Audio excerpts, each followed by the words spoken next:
Bhadram karnebhih shriniyaam devaah Bhadram pashyemakshabhiryajatraah Sthirairangai stuštuvagam sastanubhih Vyashema devahitam yadayuh Swasti na indro vridhashravah Swasti nः पूषा विश्ववेदाः स्वस्ति नस्तार्क्ष्यो अरिष्टनेमिः स्वस्ति no बृहस्पतिर्दधातु ॐ शान्ति शान्ति शान्तिः.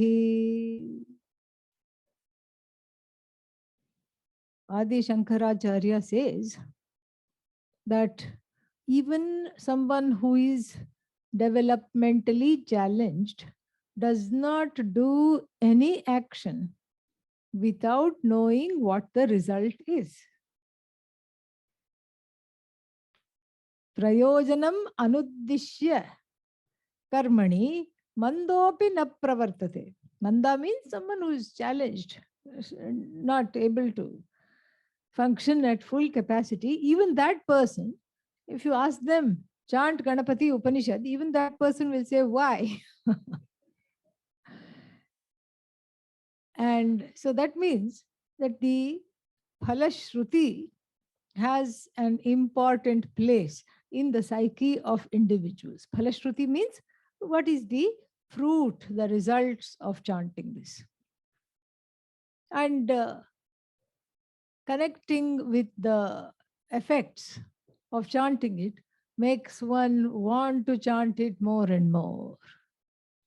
Even though one says, I shouldn't be interested in this, after all, I'm an ashramite and I should be interested in moksha and not in this.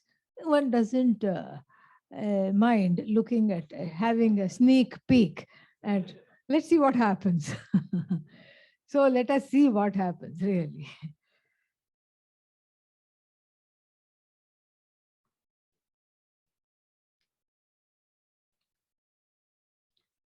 Etad atharva shirsham yaha adhite. Adhite means the one who studies.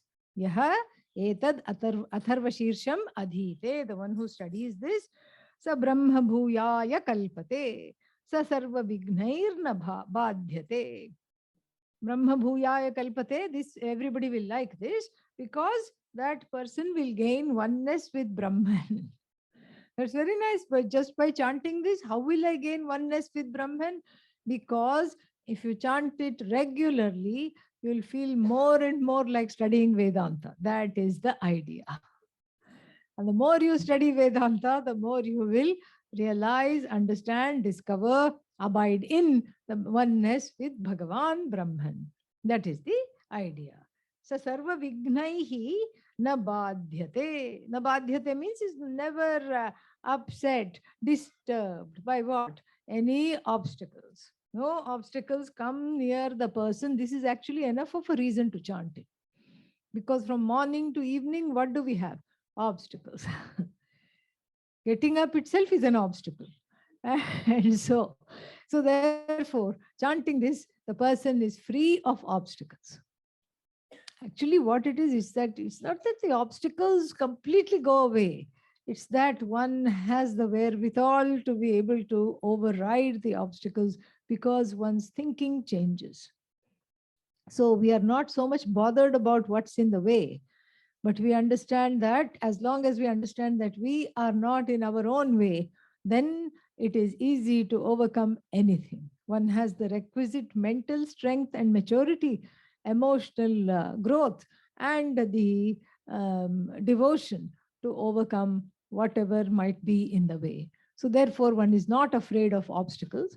That is the good way of, the practical way of looking at it. And also, Lord Ganesha is in the charge of the fruits of karma. So then all those difficult to take fruits of karma are mitigated. This is something which is very nice.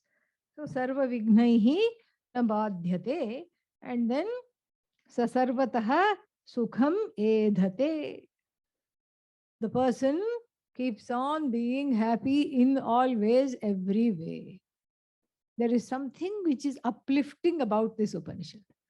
And it is for chanting. Every other Upanishad, we don't say chant, but this one definitely is for chanting. And so the more you chant, or even if you can't chant, if you say, I don't know the notations, etc., get to a authentic something, say, version, and stream it and listen to it. Keep listening to it. Put it on a loop and listen to it. It's very, very powerful. It has the capacity to change the thinking. And what is the thinking? General thinking. I am a miserable person. I am a loser. This kind of thinking, it has the capacity to shift. And so keep listening to it. And that is the source of happiness, it says. And then, mm, sa pancha mahapapat pramuchyate. Pramuchyate is freed from 5 kinds of Mahapapa, means grave papas, very difficult to overcome papa. Papa means wrongdoings. So there are many kinds of wrongdoings, and 5 of them are highlighted. Let's see if I remember them.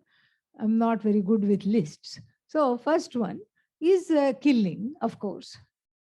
Killing is considered Mahapapa. Then eating forbidden food, another Mahapapa. Things that are not recommended, that are like killing of animals and eating them, etc. That is another Mahapapa. Adultery, third Mahapapa.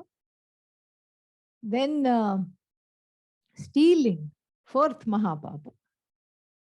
And fifth one is keeping the company of people who drag you down to wrong ways. You may not be into wrongdoing, but somehow you have fallen in love with a group of people who are into wrongdoing. And you still think you can be protected and somehow still be friends with them or hang out with them. And that is considered a Mahapapa. Sometimes people think I can change them. No, they will change you. So hanging out with people who are into wrongdoing is the last Mahapapa. So 5 Mahapapa. If supposing somebody has done in their life, this Ganapati Upanishad is not only an expose about the truth of oneself, but it is also a mitigator, an absolver, and an atonement prarthana.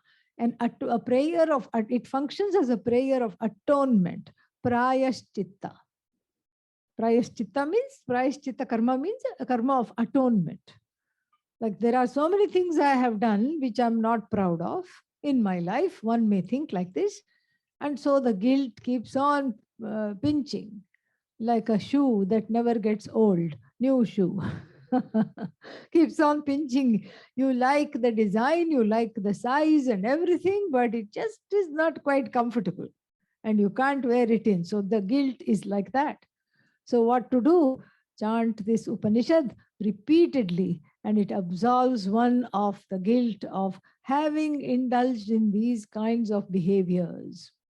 You can even say like that, at that time when I did this, I did not know any better. Please absolve me of this, and Ganesha will, even if nobody else can. Ganesha will. Very forgiving Ganesha is. Just give him one laddu, and yeah. Laddu means ball of calories. Yeah, that's all it means. We had some 2 days back. Yeah. So, so that is you give him one laddu, he says, okay, okay. Everything forgiven, don't worry. It's all right, it's all right. But that is not this is not a license to do, oh, 5 Mahapapas are going, okay, now I can do them again. No. No. It's not some kind of an absolution from any kind of accountability.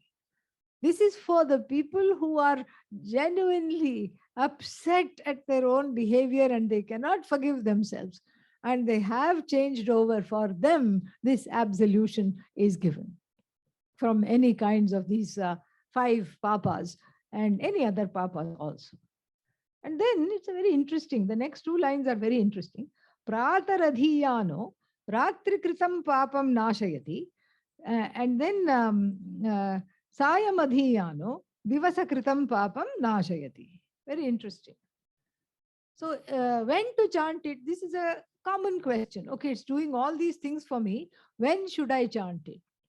Well, if you chant it during the day, all the wrongdoings done in the evening and night hours, you will be absolved from. All the papas done at night. Some people are nocturnal. They should be asleep, but they are going through other people's belongings, in that time. Even in the, even sitting in the airplane. I read this a few years back. It was in the news. One flight attendant, had long fingers.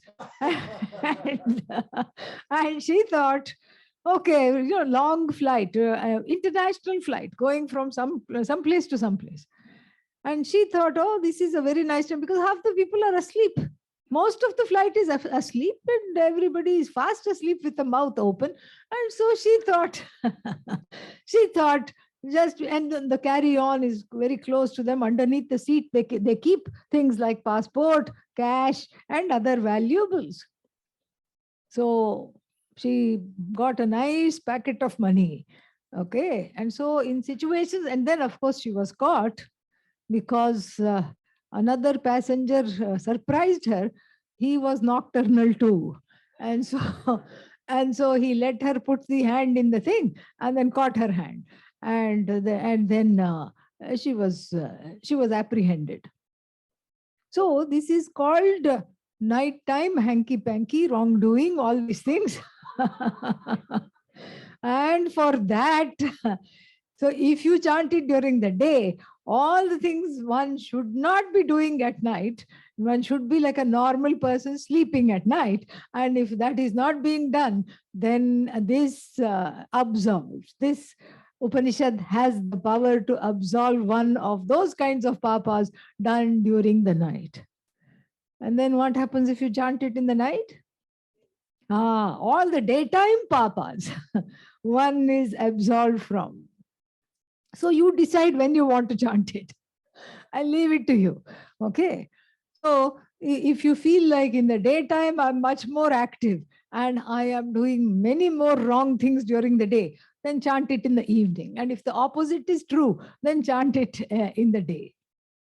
But then what about the people who say, well, actually, I'm doing a lot of, come to think of it, I'm doing a lot of wrong things in the morning, in the day, in the night, in the evening, in the afternoon. All the time I'm doing wrongdoing. All the time I have been doing wrongdoing. What should I do? For them, there is one more formula. I love that this has so many options. It's very comforting. So, Sayam pratah prayunjanah papo papaha apapaha bhavati.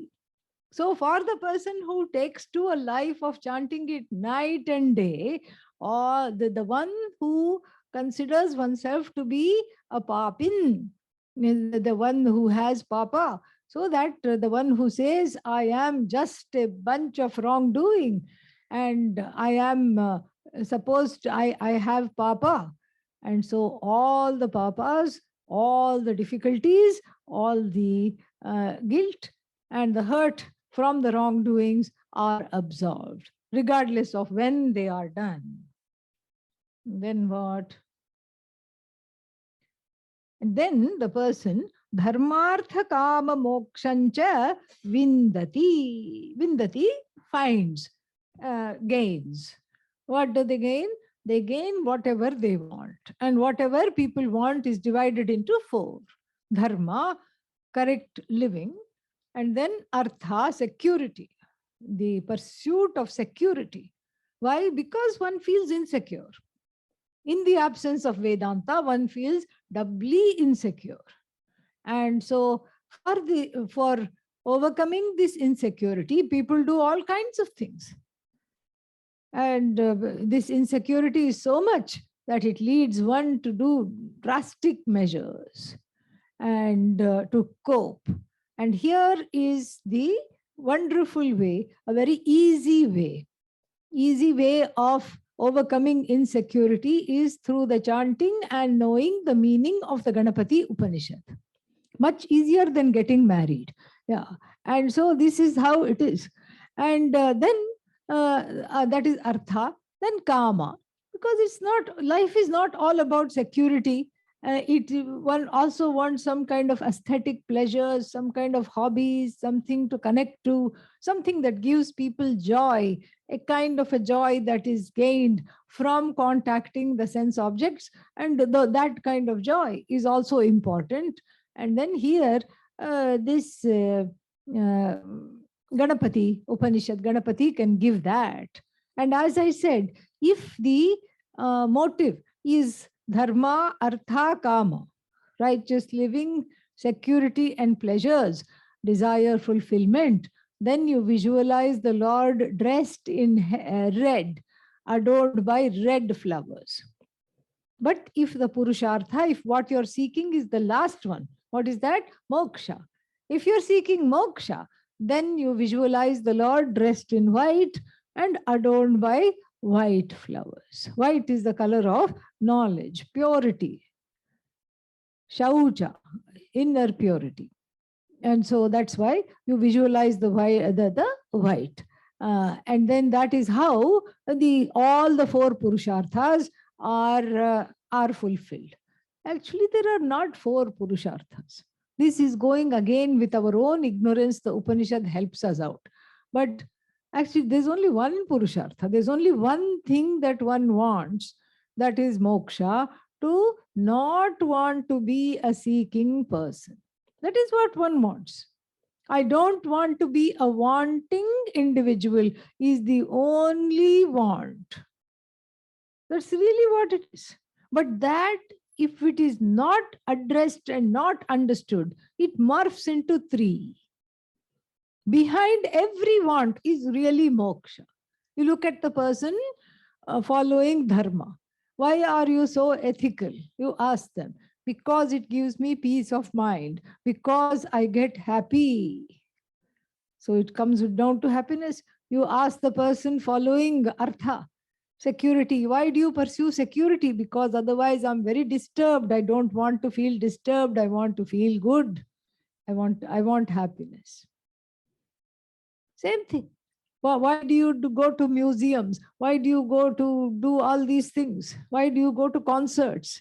It makes me happy, kama. And moksha straight away happy.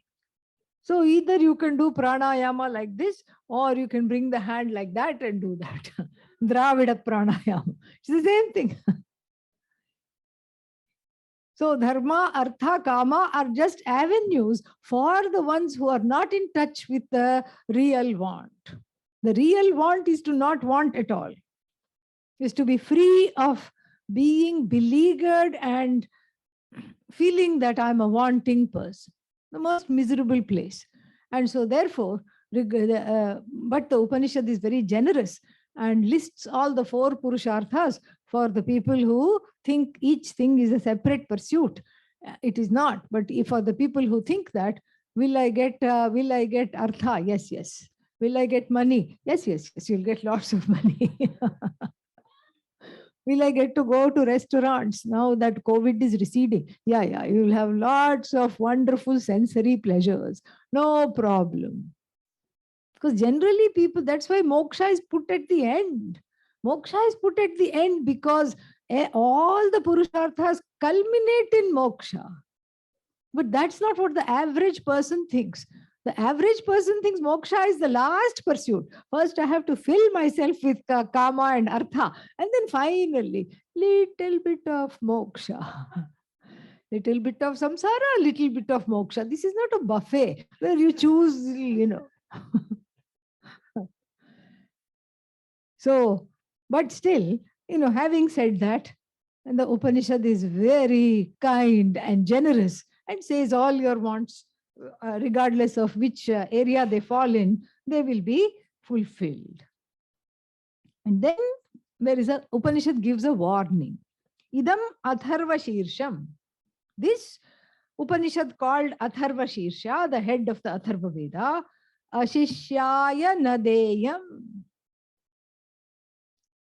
Don't teach this Upanishad to a serial offender. That's what it means. Shishya means a disciple. Shikshana Yogya, the one who is worthy of receiving this knowledge, is called Shishya. But then Ashishya means the one who is not worthy of receiving this teaching. And who is the person who is not worthy of receiving the teaching?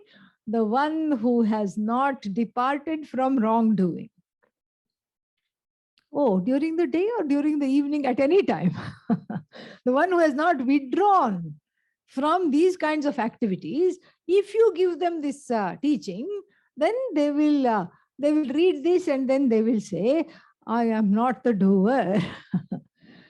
And that will be their defense. Not guilty, Your Honor. Why? Because I haven't done it. Upanishad says I am not the doer. This will be every serial offender's claim, plea. And so this is not for the people whose minds are not already focused on self-growth, emotional maturity. And if they are, and spiritual opening, if they are not open to this, please do not give them this. Oh, but it's my own family. So what if they are not ready? I've had a wonderful week and I'm going to teach them all these things. Then the warning becomes a little more forceful. Then the Upanishad says, Yaha yadi mohat dasyati saha papiyan bhavati. If supposing mohat means out of a sense of a deluded love, you go and teach somebody, in the prison, or somebody who is not repentant of what they have done, somebody who has not diverted their life, returned from any kind of wrongdoing. So if you continue to teach, if you teach a person with wrong priorities, then it is considered as a papa karma. For who? For you. So do not give to people who are unworthy of this Upanishad. And this is said to reinscribe the sacredness of this text and how transformative it is and how powerful it is. So if you give it to others who are not worthy, then that person will incur papa. Sahasra avartanad yam kamam adhite. Yam yam kamam adhite tam anena sadhayet. So, meaning sahasra avartana means chanting it 1,000 times. 1,000 times if you chant it, whatever you want, whatever you did not even know you wanted, is granted immediately. This is the promise of the Upanishad, promise of Atharva, promise of the Ganaka Rishi, all these, the people who channeled this Upanishad.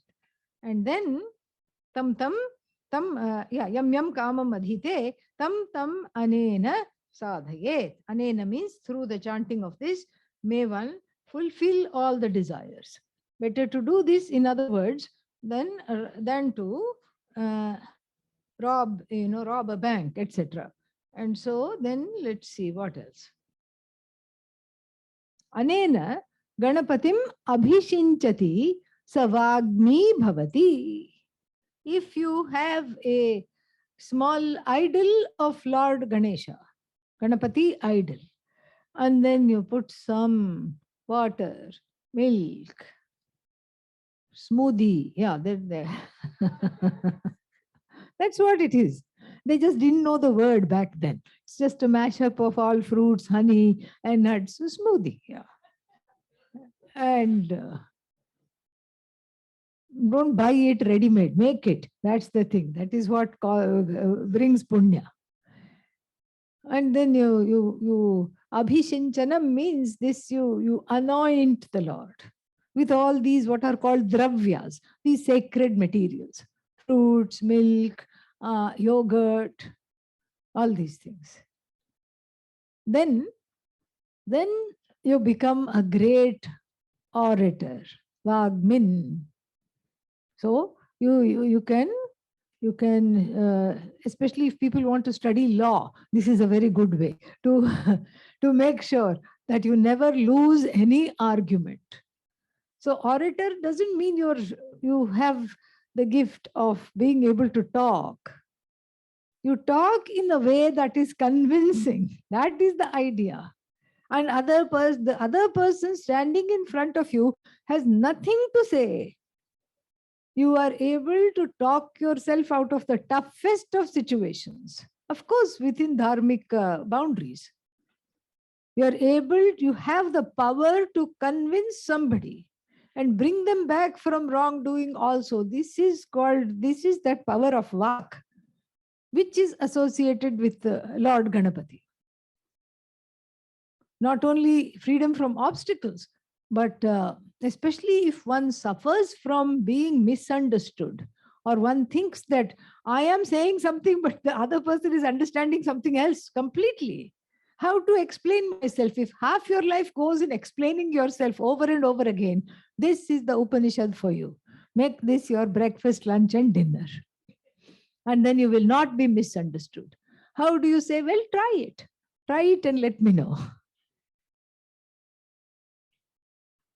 Chaturthyam anashnan japati sa vidyavan bhavati. And so Chaturthyam, see, there is the fourth day of the moon called Chaturthi. And it comes twice a month. Fourth day of the waning moon, the waxing moon, both. Waxing moon, waning moon. The fourth day is called Chaturthi. And this is supposed to be special for Ganesha. It is Ganesha's day. And it comes twice a month.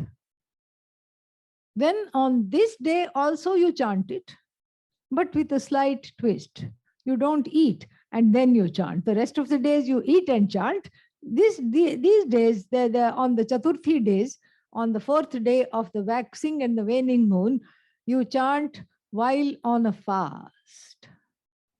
And then what happens? All the Yoga Sutras are instantly memorized. And everything that you want, no problem. You ace all the exams. And this is the fruit of chanting on the fourth day of the waxing and the waning moon, because Ganesha is also connected with Vidyabhyasa, with the studies, just like Saraswati. Saraswati, directly the goddess of knowledge. She is knowledge incarnate. Ganesha opens the door to the Saraswati's temple. That's the idea. And then this promise is given by Atharva Rishi directly. Iti Atharvana Vakyam. The word Atharva is also very interesting. Na Tharvati, the one who is unshaken in his focus, in his assimilation of this knowledge, and unshaken by any calamities. That is the name Atharva, the name of the Rishi. Iti Atharvana Vakyam. So this is not any roadside person's promise. It is the promise of the sage of the Atharva Veda. And that Rishi is giving this promise that if you do this, you will get this. Vignan na bibheti. So by reciting this Upanishad, Vignat na bibheti kadachana. So there is no Brahmadya Charanam, means until the reciting this Upanishad, until the body falls. The scholar, the person who is chanting, the devotee, is free of fear. Na bibheti kadachana. This is freedom from relative fear. Relative fear means relatively free of fear. In the sense that if I am a devotee, I feel protected at all times. Bhagavan will come and Bhagavan is with me that conviction is there, the stronger the devotion, the stronger the protection. The protection you bring to you bring to the devotion, your own bhavana, your own sentiments, and that makes the devotion stronger. And that devotion itself comes back like a security blanket and fully protects you.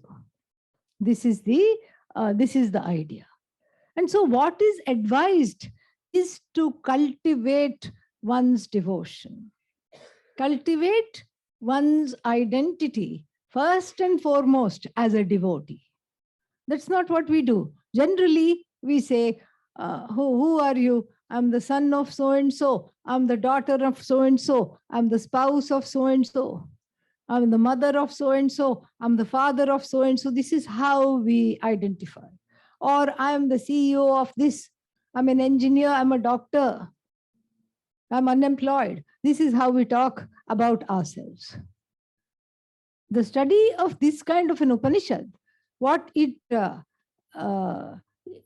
does is to go to the primal identity. The core identity is that of a devotee. What is this devotee? The devotee is the one that is connected to that which is the source. That is the devotee. And so, if one looks at oneself as a devotee first, then the protection is complete. The devotee then can say, I'm a devotee son, I'm a devotee daughter, I'm a devotee mother, devotee father. The devotee becomes the first and primary identity, and all other identities that one has, they are not identities, they are the roles which this person plays during the course of one's life. Then it becomes very easy, because here is the trick. The problems, the trials, and the tribulations do not belong to the person, the devotee, but they belong to the roles. The problems do not belong to the devotee. But if one is a mother, then the role of the mother has some problems. The role of the father has some problem, employer, employee, etc. That role carries some problems with it. If I don't know I am a devotee, then the role, the problems connected to the role will roll on to me. And I will think I am afflicted. Identifying with the roles, I think I am afflicted. I think I have fallen into a vat of samsara. And I'm just helpless, hopeless. But if I put my identity squarely, I recraft my identity as that which is connected to the universe, the whole, Ishvara, then there is a transformation. Everything becomes a role. And then you dust off, just like the actor finishing the role, and takes off the costume, and then is able to just relax. Does not carry the problems of the role. Maybe playing the role of a villain in a movie. But then after the shooting is over, pun intended, and both the film and the gun, after the shooting is over, then the person just throws off all that evil looking makeup and then can sit and just relax. This is exactly how it is in the life. Sometimes playing a role, one has to be stern because one is a parent, apparently. And one has to be stern, one has to discipline the kid. Otherwise, it will do whatever it wants. But that's a role that you're playing. It's not, it's not your persona. The persona is that of a devotee. And if one does not recraft oneself as a devotee, then the problems of the role will roll on to oneself, causing misery. One learns to drop the roles and go back to being a devotee. And this is the teaching of this Upanishad. How to be a devotee and how to connect with that which is unchanging and which is whole. And that is Ganapati. It is not the one with tusks and all these things that is just for the sake of focusing the mind. And so that kind of way, recrafting of one's identity, fills one's life and all the days in one's life with a sense of feeling protected. This protection is relative. It's not absolute. Why? Because it is dependent upon another entity which I have invited into my life called God. This is the relative protection. But then as one grows, but this protection is needed to pursue the knowledge that says I'm non-separate from Ganapati. I'm non-separate from the whole. And that is absolute freedom from fear. The Taittiriya Upanishad talks about this. First line, na bibheti kadachaneti. And then after that, na bibheti kutaschaneti. Na bibheti is not afraid. In the first instance, is not afraid at any time, because all the time I feel protected. So the devotee doesn't feel afraid. Fear is not there. Then the second one, the second line said immediately in the next verse, says, na bibheti kutaschana. Kutaschana means there is no other source of fear. Fear, for fear to happen in the heart, there should be something that you're afraid of. That preposition of is stricken off. There is no off there. There's nothing at the other end of off, because all that there is you. And so there is no reason for fear. Oh, but sometimes I'm afraid of myself.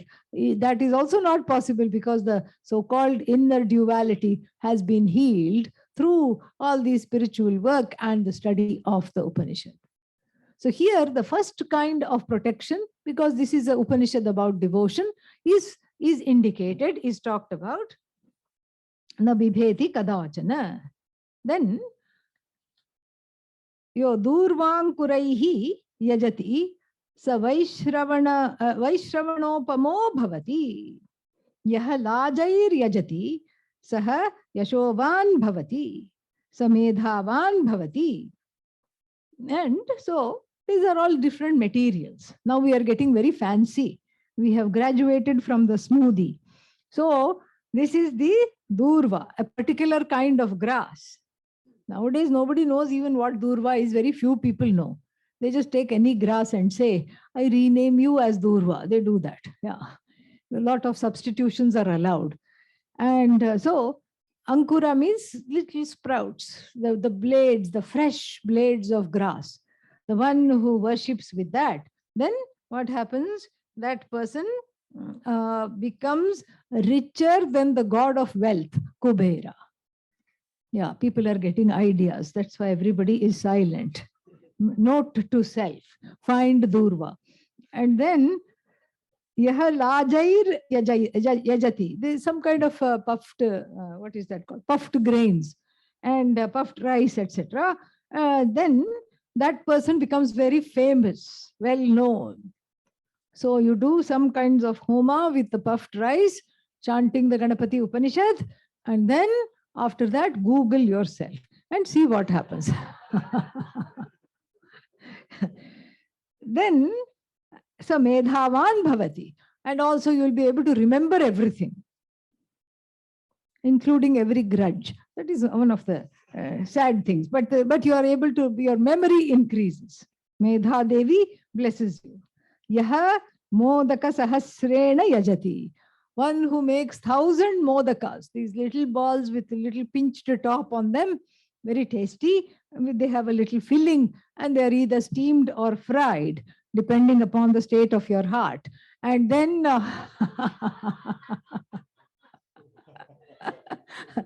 so and then if you do 1,000 of them, and then what happens? Saha vanchita phalam avapnoti. Whatever you want, you get. Then yaha sajyam samidbhihi yajati sasarvam labhate sasarvam labhate. So sajyam means this some kind of a precursor to ghee, sajyam. And so this so along with that if you do homa, then you get everything. You get completely all your wishes come true. Then we go in the to conclude, there is an exercise that is given. This is the first example in history of the chain letter. You know, the chain letter, sometimes people send it to 10 other people and you'll get great good luck. And nobody sends, but still, that's the thing. But then there is also a warning. If you don't do this, something bad will happen. Sometimes that's also there. They all got this idea from the Ganapati Upanishad itself. So here it says, teach it to 8 Brahmanas. Brahmana means the righteous person. Teach it to 8 Brahmanas and then test them. They should be able to repeat this and know the meaning properly. Surya Varchasvi Bhavati. You become as resplendent as the sun. And then speaking of the sun, Surya Grahe Maha Nadya. There's a mistake here. Hold on. What does it say here? Surya Grahe.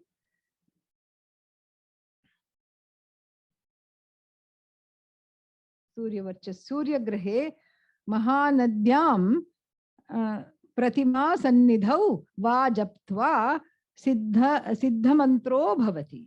So during the eclipse, solar eclipse, Surya Graha means solar eclipse. During the solar eclipse, if you concentrate on Ganesha along with a small image in front of you, then what happens? And then if you do the japa, then what happens is that Siddha Mantro Bhavati. You get what is called Mantra Siddhi. The mantra of the 3 mantras we studied, Om Gam Ganapataye Namaha, and Ekadantaya Vidmahe, Vakratundaya Dhimahi, Tanno Dantif Prachodayat. Any one of them. You get Mantra Siddhi. You are able to give it to others. Mahavignat Pramuchyate. You are freed from all kinds of great obstacles. Mahadoshat Pramuchyate. The person is freed from all kinds of very difficult doings, great papas. Mahapapat Pramuchyate. Ditto. Mahapratyavayat Pramuchyate. We have a special kind of a papa called Pratyavaya. Pratyavaya is a kind of a omission. What you are supposed to do, you don't do. Then you incur a papa called Pratyavaya dosha. And that also, the difficult omissions and commissions, all of them are gone. You are absolved of all of them. And then Sasarvavit Bhavati, Sasarvavit Bhavati. It is repeated because it's coming to the end. That person is all-knowing. And this is all-knowing means, if you know Bhagavan, and Bhagavan is everything, one is all-knowing. Ya evam Veda iti Upanishad. This is the declaration of the Veda, and this is the Upanishad. So with these words, the Atharva Shirsha concludes. And we will say the closing prayer. Thank you very much for being a wonderful audience. And it has been a delight and an honor to be here with all of you. Om Purnamadav Purnamidam Purnat Purnamudachyate Purnasya Purnamadaya Purnameva Vashishyate. Om Shanti Shanti Shanti. Harihi Om Shri Gurubhyo Namaha. Harihi Om.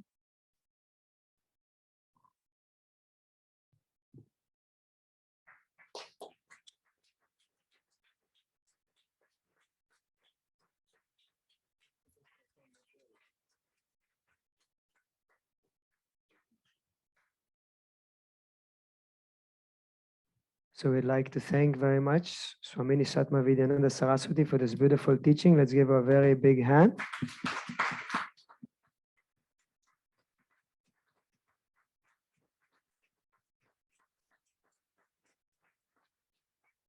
We feel very fortunate and blessed to have Swaminiji here with us for 1 week and sharing this illuminating and inspiring teachings of the Ganapati Upanishad. And we're very, very grateful for Swaminiji. Let's give her another big hand.